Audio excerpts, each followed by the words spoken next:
How to fix Binance app not working on Samsung phone. Let's start the video. First of all, go to app library.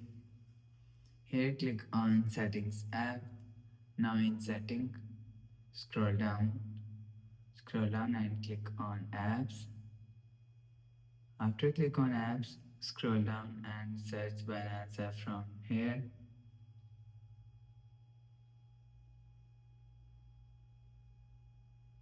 You will see Binance app is here. Click on Binance app.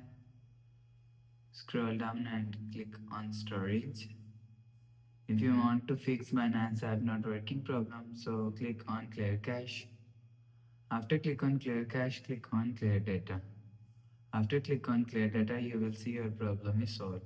So if it's still not solved, so reinstall your Binance app. After reinstall, you will see your problem is solved.